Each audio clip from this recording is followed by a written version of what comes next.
कड़ाके की ठंड ने गांव वालों की जिंदगी थाम सी दी थी। बर्फीली हवाओं ने मानो जैसे हर किसी को घर में कहर डाह रखा है। हर तरफ सन्नाटा छाया हुआ था। बाहर सिर्फ ठंडी हवाओं की सरसराहट सुनाई दे रही थी। ठिठुरती ठंड ने लोगों के दिलों में डर भर दिया था। खेत बंजर हो गए थे। इस बार ठंड ने तो सच में हद कर दी है। सुबह से ही हाथ पैर सुन्न हो जाते हैं। घर में चूल्हा जलाना तो दूर, आग जलाने की हिम्मत भी नहीं होती। लोग घर के कोनों में रजाई ओढ़कर ठंड से जैसे तैसे बच रहे थे। लगता है इस बार ठंड का कहर जान लेकर ही मानेगा। भोला चाचा, जिनके कोई संतान नहीं थी, ना ही कोई परिवार था, शहर से गांव आकर वो अपनी एक चाय की दुकान चलाते हैं और अपना जीवन यापन करते हैं। इस बार सर्दी और बारिश की वजह से उनका चाय का काम बहुत अच्छा चल रहा था।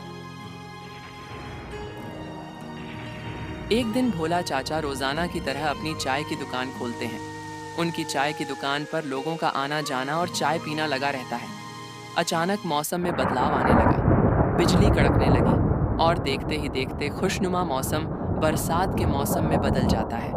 धीमी धीमी बारिश शुरू हो जाती है और देखते ही देखते बारिश बड़ी तेजी से होने लगती है और सड़क पर पानी जमा हो जाता है। तभी भोला चाचा की दुकान पर अचानक एक गरीब असहाय दिखने वाली लड़की, जिसके कपड़े बहुत ही मैले और हर जगह से फटे होते हैं। देखने में उसकी उम्र 10 साल की लग रही है। उसके पैरों में ना तो चप्पल होती है और ना ही ठंड से बचने के गर्म कपड़े। उसके चेहरे पर मासूमियत साफ साफ दिख रही थी। वो बारिश से बचने के लिए भोला चाचा की चाय की दुकान के कोने में आकर खड़ी हो जाती है। उसके कपड़े गीले हो चुके होते हैं। वो ठंड से ठिठुरती हुई चाय की आग में खुद को गर्म कर रही थी। वह लोगों को चाय पीते हुए एकटक देखती रहती है। ठंड से बचने के लिए वो कुछ देर बाद भोला चाचा की अंगीठी के पास आ जाती है और तापने लगती है। कुछ देर बाद वो वहां चाय पीने वालों से अपने मुंह की ओर खाने का इशारा करते हुए पैसे मांगने लगती है। चाय पीने वालों में से कुछ लोग तो उसे हट हट पगली दूर हट कहने लगते हैं, तो कोई उसे भिखमंगी कहने लगता है। लोग तो उसे मारने तक उठ जाते हैं। ये सब भोला चाचा देख रहे होते हैं। उन्हें ये बहुत बुरा लगता है और वे लोगों से कहते हैं, रहने दो भाई, बेचारी कौन है, कहां से आई है, इसका घर कहां है, क्या पता। पगली है, दिखता नहीं क्या भोला भाई। तुम्हें फटे पुराने मैले कुचैले कपड़े पहने ये तुम्हें कहीं की राजकुमारी लगती है क्या? लगता है ये कपड़े बरसों से धुले नहीं हैं। हाँ, मैंने तो यहाँ पहले नहीं देखा इसे। बता पागल, कहां से आई है तू? बता वरना छोड़ूंगा नहीं। छोड़ो भाइयों, बेचारी को अपने हाल पर छोड़ो। चलो भाई, छोड़ो उसे और गर्मा गर्म चाय का आनंद लो। पता नहीं माँ बाप भी बस पैदा करके छोड़ देते हैं। जब पालना बस का नहीं होता तो पैदा ही क्यों करते हैं? अरे ये कहीं और से आई पगली है। जरा अपना अपना सामान बचा कर रखना, नहीं तो कुछ चोरी करके ना भाग जाए। हाँ, मुझे तो ये पागल के साथ साथ चोरनी जैसी दिखती है। देखो शकल, देखो इसकी। भाइयों छोड़ो उसको। लो, ये लो गर्मा गर्म चाय। चाय का मजा लो और उसके हाल पर छोड़ दो।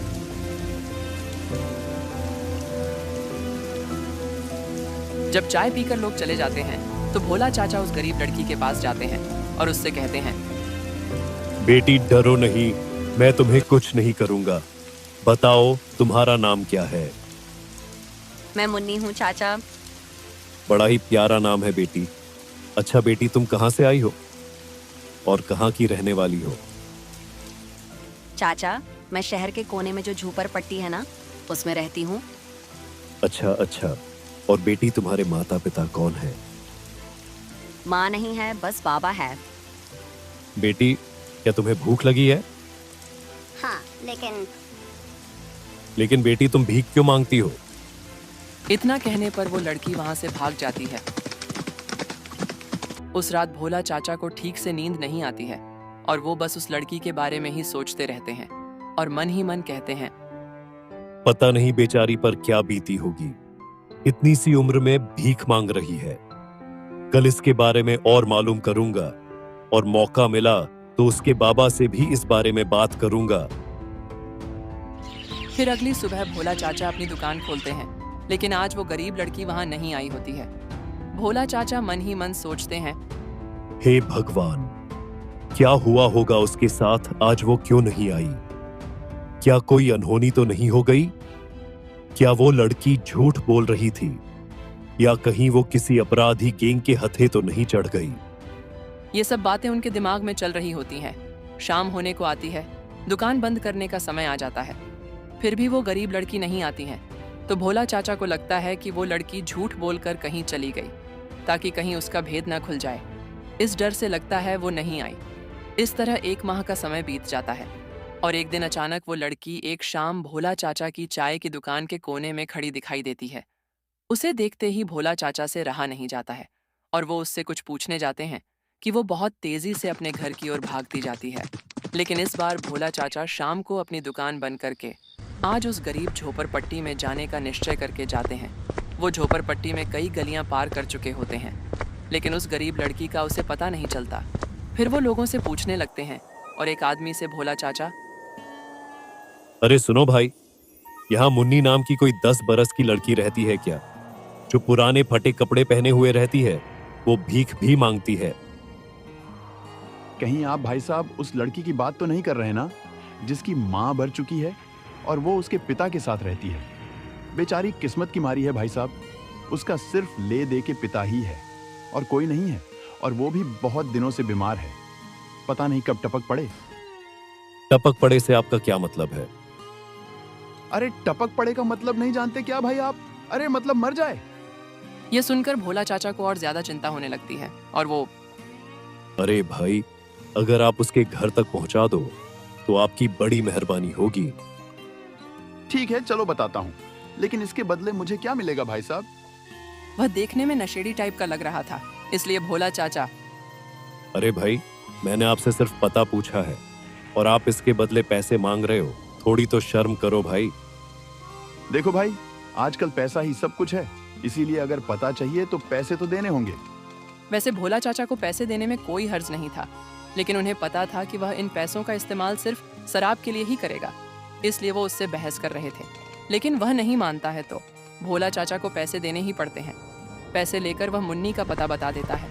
मुन्नी के घर जाकर, अरे बेटी, कब तक तू अपने पिता का बोझ अपने कंधों पर उठाती फिरेगी? मुझे मौत भी तो नहीं आती है जिससे तेरे कंधों से मेरा बोझ हट जाए। नहीं बाबा, ऐसा ना बोलो। बताओ, तुम्हारे बिना इस दुनिया में मेरा कौन है? माँ तो पहले ही चल बसी, और अब तुम भी ऐसा क्यों कह रहे हो? भोला चाचा मुन्नी के घर के अंदर आ जाते हैं। मुन्नी भोला चाचा को देखते ही पहचान लेती है और झट से बोल उठती है, भोला चाचा, आप यहाँ? चाचा, जरेनिया बाबा, बाबा, ओ बाबा, देखो भोला चाचा आए हैं। उठो नहीं भाई, मैं भोला हूं। यहां से कुछ दूर एक चाय की दुकान चलाता हूं। कई दिनों से यह बिटिया दिखाई नहीं दी, तो मैंने सोचा यह किसी मुसीबत में तो नहीं है, इसका पता लगाने चला आया। अच्छा हुआ बाबूजी आप आ गए। अब मैं समझ गया कि बिटिया क्यों 1 महीने तक नहीं आई थी। आपकी देखभाल में जो लगी थी। अब आप चिंता ना करें। वैसे तो मेरा कोई परिवार नहीं है, ना ही कोई बेटी। अगर आप बुरा ना माने तो क्या मैं इसे अपनी ही बेटी मानूं और आपको अपना भाई? ये क्या कह रहे हो बाबूजी? मुझ गरीब के पास तो खाने के लिए 2 वक्त की रोटी भी नहीं है। बेटी भीख मांगती है तो मुझ बीमार अपाहिज को खाना मिलता है। और इस घर की हालत तो आप देख ही रहे हैं। लोगों की मिन्नत करके तो कहीं से दावा दारू का इंतजाम हो पाता है। अब मेरा कोई पता नहीं कब तक जिंदा रहूं। आप इस बेटी को अपनी बेटी मानते हैं, इससे भला और क्या होगा? ये सब सुनकर भोला चाचा भावुक हो जाते और कहते हैं, आप चिंता न करें, अब से आप लोग ही मेरा परिवार है। मैं आपका इलाज कराऊंगा और बिटिया को पढ़ने के लिए स्कूल भी भेजूंगा। आप तनिक भी चिंता न करें, मैं अपनी बिटिया को खूब पढ़ाऊंगा। फिर भोला चाचा डॉक्टर को फोन करते हैं और मुन्नी के पिता का इलाज एक अच्छे से अस्पताल में करवाते हैं। साथ ही साथ मुन्नी का दाखिला भी एक स्कूल में करवाते हैं। धीरे धीरे मुन्नी के पिता का स्वास्थ्य भी ठीक हो जाता है और अब मुन्नी के पिता भी भोला चाचा के काम में हाथ बटाने लगते हैं। फिर वे लोग खुशी खुशी एक साथ रहते हैं।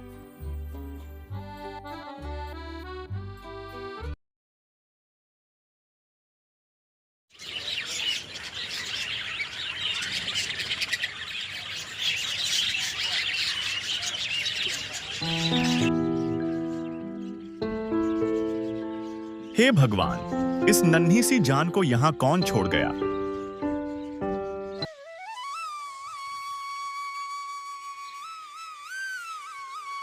एक बार की बात है, एक महेश नाम का सेठ अपनी पत्नी और 2 बेटियों को साथ रहता था। उसकी दोनों बेटियों का नाम रीना और मीना था। महेश अपनी दोनों बेटियों से बहुत प्यार करता था। एक बार की बात है, जब महेश कहीं यात्रा पर गया था और जब वो एक जंगल के रास्ते से होता हुआ अपने घर लौट रहा था, तब वहां पर उसे एक वृक्ष के नीचे एक छोटी सी बच्ची मिलती है जो कि बहुत ज्यादा रो रही थी। उसे अपनी गोद में उठा लेता है और सोचता है कि आखिर इस बच्ची को यहाँ पर कौन छोड़कर चला गया है। उस बच्ची पर तरस आ जाता है और फिर वो उसे अपने साथ घर ले आता है। घर आकर महेश की पत्नी, अरे आप इसको अपने साथ घर क्यों ले आए? भाग्यवान, अगर मैं इसे अपने साथ नहीं लेकर आता तो भला इस बेचारी बच्ची का क्या होता? जंगल में कोई जानवर इसे खा जाता और ये बच्ची बहुत ज्यादा रो रही थी। मुझे इसकी ऐसी हालत देखी नहीं गई, इसलिए मैं इसे अपने साथ घर ले आया। हम इसे अपने साथ नहीं रख सकते। भला हम ऐसे ही किसी का भी बच्चा अपने साथ क्यों रखें? तब महेश की पत्नी उस बच्ची को घर में रखने से बिल्कुल मना करती है और बार बार उसका विरोध करती है, परंतु महेश उसकी एक भी बात नहीं मानता है और उससे कहता है, अब ये बच्ची हमारे साथ ही रहेगी।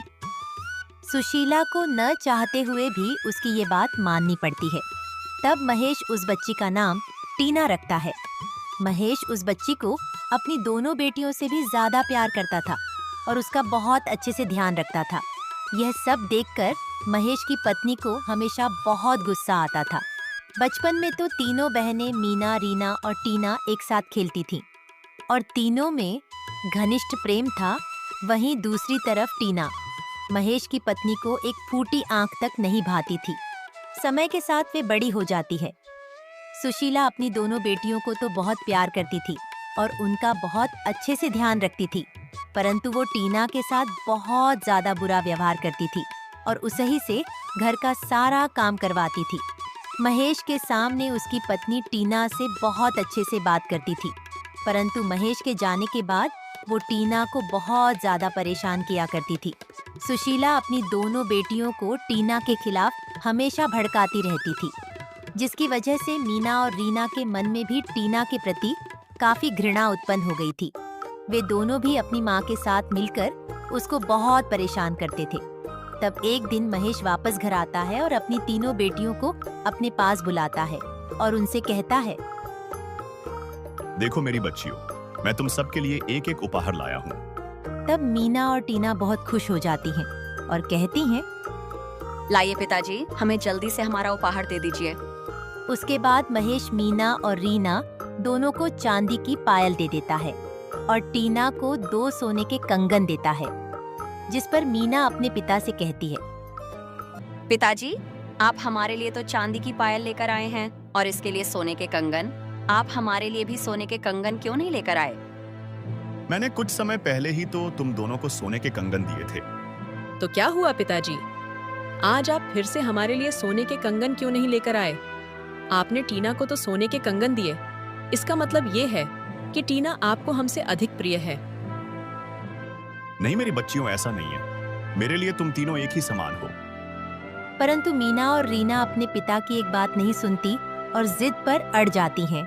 तब टीना कहती है, कोई बात नहीं पिताजी, आप ये सोने के कंगन दीदी को दे दीजिए। मुझे कोई भी उपहार नहीं चाहिए। कोई बात नहीं बेटा, ये उपहार मैं खास तुम्हारे लिए ही लाया था। लेकिन टीना वो सोने के कंगन लेने से इनकार कर देती है। इसके बाद मीना कंगन और पायल लेकर वहाँ से चली जाती है। बेटी, वो उपहार तो मैं तेरे लिए लाया था, आखिर तुमने लेने से मना क्यों कर दिया? नहीं पिताजी, आपने मुझे अपनी बेटी के रूप में स्वीकार कर लिया। यही मेरे लिए सबसे बड़ी बात है। मुझे इसके अलावा और कुछ भी नहीं चाहिए। ये बात सुनकर महेश भावुक हो जाता है। उस दिन के बाद वो दोनों टीना को बेवजह परेशान करने लगी। जैसे एक दिन टीना ने सभी कपड़े धोकर धूप में सुखा दिए, तब मीना वहां आती है और सारे कपड़ों को मिट्टी में गंदा करके वापस टीना के पास लेकर आती है। और फिर वो टीना से कहती है, तुम्हें ये सारे कपड़े दोबारा धोने होंगे, इन पर मिट्टी लग गई है। परंतु मैंने तो सुबह ही इन कपड़ों को धोया था, आखिरी ये सब गंदे कैसे हो गए? तुम्हें मुझसे ज्यादा सवाल पूछने की जरूरत नहीं है। मैंने तुमसे एक बार कहा ना कि इन कपड़ों को धो दो, तो अभी के अभी ये काम हो जाना चाहिए। इसके बाद टीना को फिर से सारे कपड़े धोने पड़ते हैं। इसी तरह जब टीना रात का खाना बना रही थी, तब मीना पीछे से जानबूझकर उस खाने में बहुत ज्यादा नमक और मिर्च मिला देती है। उसके बाद जब सुशीला उस खाने को चखती है तो वो टीना को बहुत ज्यादा डांटती है और उसे खाना दोबारा बनाने को कहती है। तब टीना को फिर से खाना बनाना पड़ता है। इस तरह मीना और रीना टीना को हमेशा परेशान किया करते थे। वे दोनों घर का कोई काम नहीं करती थी और सारा दिन बस टीना पर हुक्म चलाती रहती थी। परंतु टीना तब भी किसी को कुछ नहीं कहती और चुपचाप वो घर का सारा काम किया करती थी। एक बार की बात है, एक धनी व्यापारी था, उसके 2 बेटे थे और वो अपना रिश्ता लेकर महेश के घर आता है। वो अपने बड़े बेटे का रिश्ता मीना से तय कर देता है। साथ ही जब वो टीना को देखता है तो उसे टीना पसंद आ जाती है और वो चाहता था कि उसके छोटे बेटे का रिश्ता टीना से हो जाए। तब वो उसके कुछ दिन बाद अपने छोटे बेटे के साथ टीना के रिश्ते के लिए महेश से बात करता है। जब महेश अपनी पत्नी को ये बात बताता है तो उसकी पत्नी जलभूंगर हो जाती है और सोचती है, मैं इतनी आसानी से इसका रिश्ता इतने अमीर घर में नहीं होने दे सकती। इस पर तो केवल मेरी बेटी का ही हक है। सुशीला अच्छे से जानती थी कि अगर वो महेश को ये बात इस तरीके से कहेगी तो महेश कभी भी उसकी ये बात नहीं मानेगा। इसीलिए वो महेश से कहती है, अजी अभी तो हमारी टीना बिटिया बहुत छोटी है, अब से पहले हमें उसका विवाह नहीं करना चाहिए। साथ ही हमारी रीना बिटिया भी अब विवाह लायक हो गई है, तो हमें पहले रीना का विवाह कर देना चाहिए। इस तरह सुशीला उसे अपनी बातों में बहला फुसला कर रीना का विवाह उस व्यापारी के छोटे बेटे से करवा देती है। उसके बाद महेश टीना के लिए भी एक अच्छे से रिश्ते की तलाश करता है। तब एक दिन सुशीला टीना से कहती है, मैं इतनी आसानी से तुम्हारा विवाह इतने अच्छे घर में नहीं होने दूंगी। वो तो तुम शुक्र मनाओ कि हमने तुम्हें अपने घर में रख लिया, वरना तुम इस लायक नहीं हो कि तुम्हें कुछ भी अच्छा मिल सके। माँ, हम किसी का भाग्य नहीं बदल सकते। ये मेरा भाग्य है कि मुझे क्या मिलेगा और क्या नहीं, उसे कोई नहीं बदल सकता। ना तो मुझे उससे ज्यादा मिलेगा और ना ही उससे कम। इसलिए आप मेरे लिए ज्यादा चिंता मत कीजिए। मैं भी देखती हूँ तुम अपने भाग्य के दम पर क्या कर सकती हो। मेरे रहते तो मैं कभी भी तुम्हारे साथ अच्छा नहीं होने दूंगी। इस तरह कुछ महीने बीत जाते हैं और उसके बाद महेश की तबीयत काफी ज्यादा खराब रहने लगती है। तब टीना महेश का बहुत अच्छे से ध्यान रखती है। सुशीला भी नहीं चाहती थी कि अभी टीना का विवाह हो, क्योंकि उसके जाने के बाद घर का सारा काम उसे ही करना होगा। तब एक दिन मीना अपने घर आती है और अपनी माँ से कहती है, माँ, मैं एक लड़के को जानती हूँ और वो ज्यादा अमीर भी नहीं है। उसके माता पिता उसके विवाह के लिए एक लड़की की तलाश कर रहे हैं। क्यों ना हम उसका विवाह टीना के साथ करवा दें? तब सुशीला को भी ये सुझाव अच्छा लगता है और वो टीना का विवाह उससे तय कर देते हैं। अब क्योंकि महेश की तबीयत ज्यादा खराब थी, इसलिए घर की सारी जिम्मेदारी उसकी पत्नी के हाथ में आ गई थी। सुशीला इसी मौके का फायदा उठाते हुए टीना का विवाह उस लड़के के साथ कर देती है और बहुत खुश भी होती है, क्योंकि वो बहुत गरीब थे। विवाह के बाद भी टीना अपने घर महेश का ध्यान रखने के लिए आया करती थी।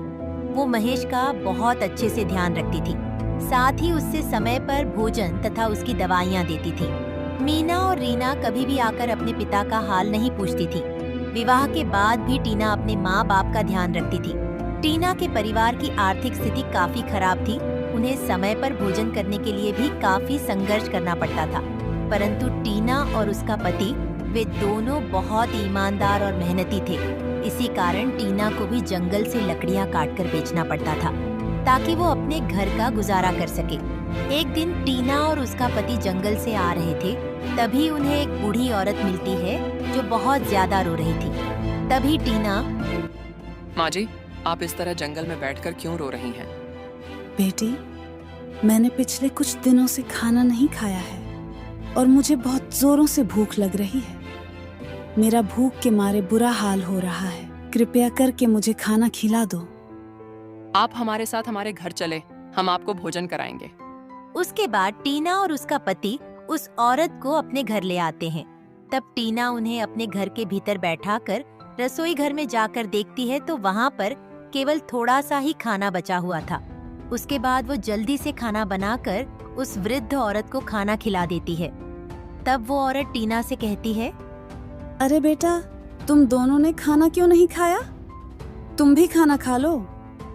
माँ जी, आप चिंता मत कीजिए, अभी आप आराम से सो जाए, हम अभी खाना खा लेंगे। ठीक है बेटा, तुम्हारा मेरी सहायता करने के लिए बहुत बहुत धन्यवाद। और मैं बहुत ज्यादा थक गई हूँ, तो मैं अब सो जाती हूँ। उस औरत के सोने के बाद टीना अपने पति के पास जाती है और उससे कहती है, अजी सुनिए, आज तो घर में खाने के लिए कुछ भी नहीं है। सारा राशन भी खत्म हो गया है, इसलिए मैं आपको भोजन नहीं दे सकती। कोई बात नहीं, हम बाद में भोजन कर लेंगे। लेकिन सवेरे हम माँ जी को क्या खिलाएंगे? मैं सवेरे जाकर थोड़ा सा राशन उधार कर ले आऊंगा, जिससे माँ जी खाना खा सकेंगी। उसके बाद टीना और उसका पति वे दोनों भूखे पेट सो जाते हैं। जब वे दोनों सुबह सोकर उठते हैं तो टीना उस बूढ़ी औरत के कमरे में खाना लेकर जाती है। जब वो उस कमरे में जाकर देखती हैं तो उसे वहाँ पर एक सोने से भरा बक्सा दिखाई देता है, जिसे देखकर वो काफी हैरान हो जाती है। साथ ही वो देखती है कि अब वो बूढ़ी औरत वहाँ पर नहीं थी, वो वहाँ से जा चुकी थी। तब वो ये सारी बात अपने पति को बताती है। तब वे दोनों उस बूढ़ी औरत का धन्यवाद करते हैं और कहते, ये जरूर भगवान का ही कोई करिश्मा था। उसके बाद वे दोनों अपने लिए एक बड़ा सा घर खरीद लेते हैं। अब वो पहले से काफी अमीर हो चुके थे। उसके बाद टीना महेश और उसकी पत्नी को भी अपने साथ अपने घर ले आती है। वो उन दोनों को अकेला नहीं छोड़ना चाहती थी, क्योंकि वो बूढ़े हो चुके थे और खुद अपना ध्यान ज्यादा अच्छे से नहीं रख सकते थे। इसलिए वो उनको भी अपने साथ ले आती हैं और उनका बहुत अच्छे से ध्यान रखती थी। तब एक दिन सुशीला टीना से कहती है, बेटा, कृपया करके मुझे क्षमा कर दो। मैंने आज तक तुम्हारे साथ हमेशा बुरा व्यवहार किया था, परंतु उसके बावजूद भी तुमने हमेशा हमारे साथ इतना अच्छा व्यवहार किया। मेरी खुद की सगी बेटियों ने कभी अपने विवाह के पश्चात हमारा हाल चाल नहीं पूछा, परंतु वही दूसरी तरफ तुमने हमें कभी भी किसी भी परिस्थिति में अकेला नहीं छोड़ा। और अब ऊपर से तुम हमारे बुढ़ापे का भी सहारा बन रही हो। मैंने तुम्हारे साथ जो कुछ भी किया है उसके लिए मुझे क्षमा कर देना। माँ, आप भला ऐसी बातें क्यों कर रही हैं? आप मेरा परिवार हैं, तो भला मैं आपको अकेला कैसे छोड़ सकती हूँ? बेटा, तुमने बिल्कुल सही कहा था कि हम किसी के भाग्य को नहीं बदल सकते, और साथ ही मैं बहुत भाग्यशाली हूँ कि मुझे तुम जैसी बेटी मिली। उस दिन के बाद से टीना अपने पति और अपने माता पिता के साथ बहुत ही खुशहाल जीवन जीने लगी।